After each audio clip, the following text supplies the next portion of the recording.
Dans cette première vidéo, nous allons étudier l'histoire de l'atmosphère terrestre. Commençons par son origine. La Terre s'est formée par accrétion il y a 4,5 milliards d'années. Ce processus a duré 50 à 100 millions d'années. La Terre est alors une boule de magma. La différenciation se met ensuite en place. Les éléments sont triés en fonction de leur densité. Il y a alors formation des différentes couches de la Terre, noyau, manteau, croûte, mais aussi de la première atmosphère constituée des éléments les moins denses. À ce phénomène s'ajoute le dégazage du manteau qui conduit à une libération de dioxyde de carbone et d'eau dans l'atmosphère. On obtient alors une atmosphère primitive réductrice dont la composition est la suivante. Voyons maintenant comment cette atmosphère a évolué. Commençons par l'évolution de la teneur en dioxyde de carbone atmosphérique.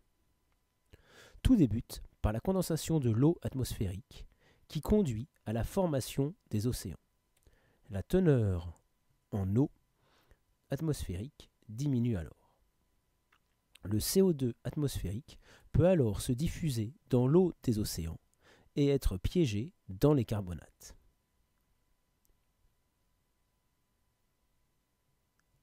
On observe de plus à cette époque, moins 3,8 milliards d'années, la formation de stromatolites qui fixent le dioxyde de carbone. Tous ces phénomènes entraînent la diminution de la teneur en dioxyde de carbone atmosphérique. En moins d'1 milliard d'années, la teneur en dioxyde de carbone atmosphérique devient très faible. Voyons alors comment est apparu le dioxygène atmosphérique. Les cyanobactéries photosynthétiques des stromatolites apparus il y a 3,8 milliards d'années libèrent de l'O2. Les océans deviennent alors oxydants. On en trouve la preuve dans les roches sédimentaires formées en milieu marin qu'on appelle fer rubané. De couleur rouge, elles témoignent de la présence de fer oxydé. La disparition des fers rubanés entre 2,2 et 1,8 milliards d'années va nous apporter la preuve de l'oxydation de l'atmosphère. En effet, à cette période, on trouve des formations sédimentaires continentales riches en fer oxydé. Le fer est alors totalement oxydé sur les continents avant de rejoindre les océans qui ne possèdent donc plus de fer rubané.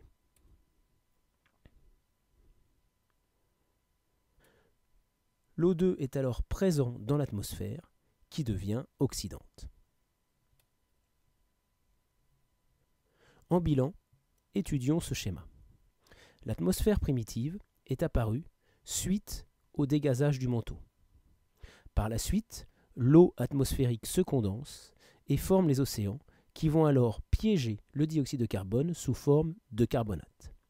La photosynthèse apparaît alors vers 3,8 milliards d'années avec la présence des stromatolites, ce qui entraîne une baisse de la teneur en dioxyde de carbone et une oxydation des océans, représentée par la présence de fer rubané.